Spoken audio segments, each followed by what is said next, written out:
اکثر انسان بہت بے چین ہو جاتا ہے کہ آخر وہ یہ کیسے جان سکتا ہے کہ اللہ تعالیٰ اس کی من پسند چیز دینے پر راضی ہے یا نہیں۔ تو یاد رکھو کہ جب اللہ تعالیٰ اپنے بندے کو اس کی پسندیدہ چیز نوازنا چاہتا ہے تو رمضان المبارک میں یہ ایک خاص نشانی اس سے پہلے دکھاتا ہے۔ میرے رب کا قرآن 3 جگہوں پر اس بات کی وضاحت کر رہا ہے کہ وہ کن لوگوں کے لیے معجزات کے در کھولتا ہے، کن لوگوں کو ان کی منچاہی چیز عطا کرتا ہے اور کن لوگوں سے ناراض ہو کر ان پر اپنی رحمت کے دروازے بند کر دیتا ہے۔ تو یاد رکھو کہ اللہ تمہاری منچاہی چیز کو تمہارے نصیب کا حصہ تب بناتا ہے جب تم اپنے اندر خیر کی قوتوں کو مضبوط کر کے اپنے شر سے لڑنا سیکھ لیتے ہو اور اپنے اوپر آئی آزمائش سے دل شکستہ اور مضطرب نہیں ہوتے، بلکہ اپنے مقصد سے جڑ کر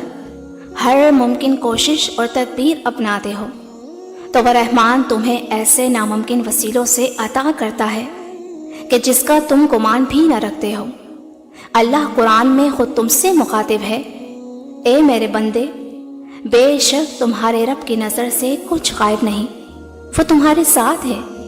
اور ان قریب وہ تمہیں بہترین راہ دکھائے گا۔ اور جب اچانک رمضان میں یہ ایک نشانی ظاہر ہونے لگے تو سمجھ لو کہ اللہ تمہاری من پسند چیز عطا کرنے والا ہے، کہ جب تمہاری فکر میں سلجھاؤ اور برتاؤ میں خوشگواری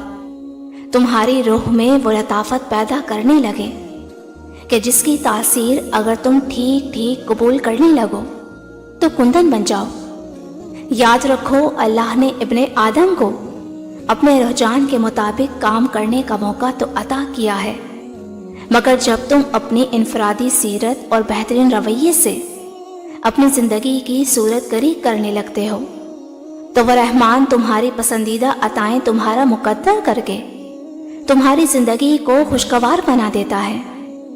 اور اگر تم محسوس کرنے لگو کہ تمہارے غم تمہیں اللہ سے قریب کر کے تمہیں صبر کرنا سکھا رہے ہیں تو یہ اشارہ ظاہر کرتا ہے کہ ان قریب اللہ تمہارے لیے معجزہ خاص کرنے والا ہے۔ اللہ قرآن میں خود فرماتا ہے، انہوں نے صبر کیا یہاں تک کہ انہیں ہماری مدد پہنچ گئی۔ پتہ ہے جب اللہ تمہاری منچاہی چیز تمہیں نوازنا چاہتا ہے تو وہ ماحول اور اسباب و اثر میں حیران کن راستے بنانا شروع کر دیتا ہے۔ یاد رکھو یہ وقتی آزمائش تمہارے لیے کن کے معجزات سنبھال کر بیٹھی ہے۔ تم نے اپنا حال دل اس کو سنا دیا ہے نا، تو بے فکر ہو جاؤ، وہ تمہارے دلوں کے رازوں کو سنبھال لے گا، وہ تمہیں اپنی رحمت کے حصار میں لے کر تمہاری من پسند چیز تمہیں نواز دے گا۔ قرآن میں اللہ کا اپنے بندے سے وعدہ ہے کہ وہ اسے اتنا دے گا کہ وہ خوش ہو جائے گا۔ دیکھنا تم ان قریب اپنی آنکھوں سے اپنی زندگی کو بدلتا دیکھو گے انشاءاللہ۔ میری اللہ پاک سے خاص آپ لوگوں کے لیے دل سے دعا ہے کہ اللہ تعالیٰ اس رمضان آپ کی ہر خواہش، آپ کے دل کی ایک ایک دعا پر اپنا کن فرمائے، اور جن لوگوں نے کامنٹ میں اپنی پریشانیوں کا ذکر کیا، اللہ پاک اس رمضان کے صدقے ان کی زندگیوں کو خوشیوں میں تبدیل کر دے،